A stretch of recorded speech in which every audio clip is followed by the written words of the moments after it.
उनसे बात करेंगे। गुड आफ्टरनून आप सभी को।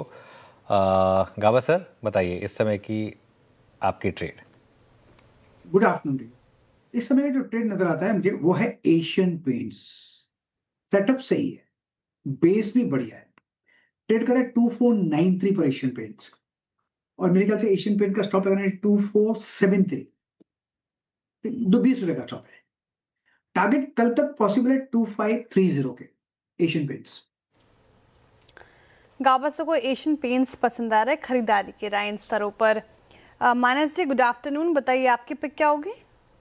गुड आफ्टरनून शेयर जी। तो देखिए मदरसन पे खरीदारी करनी है।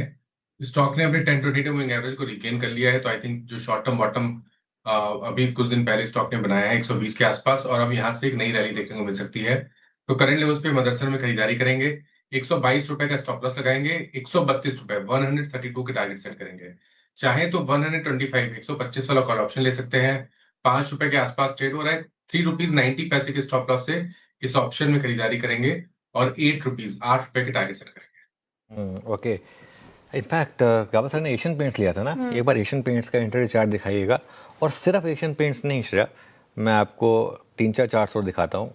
इंटरग्लोब एविएशन का इंटरडे चार्ट देखिएगा, HPCL का इंटरडे चार्ट देखिएगा।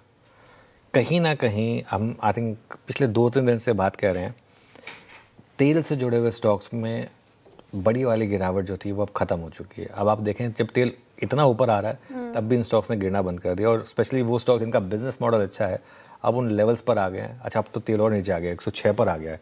बड़ा पॉजिटिव है, तो अगर 100 के नीचे आ जाएगा तो बड़ा पॉजिटिव होगा हमारे लिए। तो ये एक पॉजिटिव होगा। खैर एनीवे, बाकी की ट्रेड्स पर आते हैं। विकास जी गुड आफ्टरनून। विकास जी आपकी ट्रेड। गुड आफ्टरनून जी। देखो ओवरऑल मार्केट का सेटअप यहाँ पे पॉजिटिव है। मुझे लगता है बैंकिंग में HDFC बैंक में एक अच्छा मोमेंटम यहाँ पे कैरी होते हुए देखने मिल रहा है। मुझे लगता है ऊपर में 810 के आसपास का एक अच्छा अपमूव यहाँ पे आते हुए देखने मिल सकता है। 770 का भी यहाँ पे स्टॉप लॉस लेके चलना है।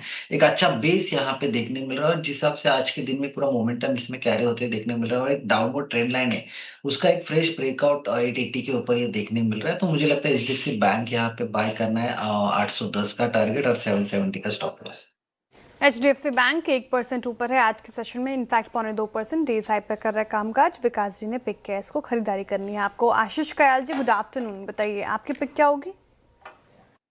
देखिए यहाँ पर ग्रेविटा इंडिया बहुत ही स्ट्रॉन्ग ब्रेकआउट आया। इसने अपने प्रीवियस स्विंग हाई को निकाल दिया। 2-3 दिन में वॉल्यूम्स काफी अच्छे पिकअप हो रहे हैं, तो मोमेंटम बना हुआ है। मेरे ख्याल से overall small cap mid cap sector में अगर आप देखेंगे तो ओवरऑल बाइंग काफी अच्छी नजर आ रही है। Mid cap index to Nifty ratio भी अगर आप देखते हो तो वो नए हाई पे चल रहा है। तो ऐसे में चलते हुए लार्ज कैप में से ज्यादा बेटर परफॉर्मेंस मिड कैप या स्मॉल कैप में मिल सकता है। तो ग्रेविटा इंडिया में ऊपर में टारगेट जो है वो 1875 का है, और जो स्टॉप लॉस लगाना होगा वो 1145 का लगाना होगा। ओके, अब चलते हैं अरुण मंत्री जी के पास। अरुण जी गुड आफ्टरनून, आपकी ट्रेड आज की। जी Anushka good afternoon. Again capital market theme के साथ ही जाना चाहेंगे। MCX में एक अच्छा ब्रेकआउट नजर आ रहा है। 2980 के आसपास है, वापस 20 डे मूविंग एवरेज से रिवर्सल देता हुआ नजर आ रहा है। MCX को बाय करें, 2942 का स्टॉप लॉस रहेगा। 3060 तक के टारगेट MCX में देखने को मिल सकते हैं। तो as a positional trade MCX को लॉन्ग करके चल सकते हैं। ओके, अरुण जी को M6 पसंद आ रहा है। रिकैप बाद में करूंगी, पहले चलते गौरांग जी के पास। गौरांग जी गुड आफ्टरनून, स्वागत है आपका कार्यक्रम में। बताइए आपका इन्वेस्टमेंट आइडिया क्या होगा इस मार्केट में? बहुत बहुत धन्यवाद श्रेया जी, आपका मंच पर आमंत्रित करने के लिए। CNBC आवाज के दर्शकों को और आप सभी को सादर प्रणाम और शुभ दिन हमारे तरफ से। एक छोटा डिस्क्लोजर पहले दे देते हैं कि जो भी निवेश लायक रणनीति आज दोपहर इस कार्यक्रम में रखेंगे श्रेया जी, ये बुनियादी तर्क के आधार पर लंबी अवधि के लिए है।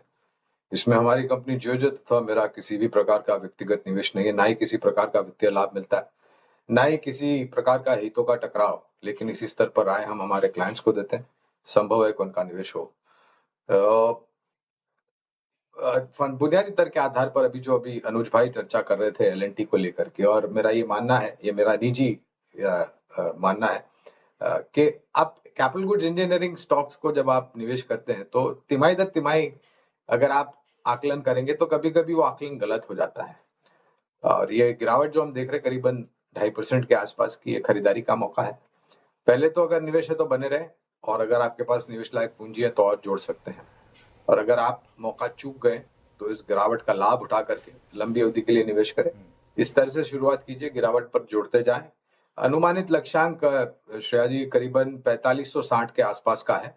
अगर आने वाले भविष्य के नतीजे बेहतर आए तो इस लक्ष्यांक में ऊपर की तरफ के परिवर्तन। चलिए मीनवाइल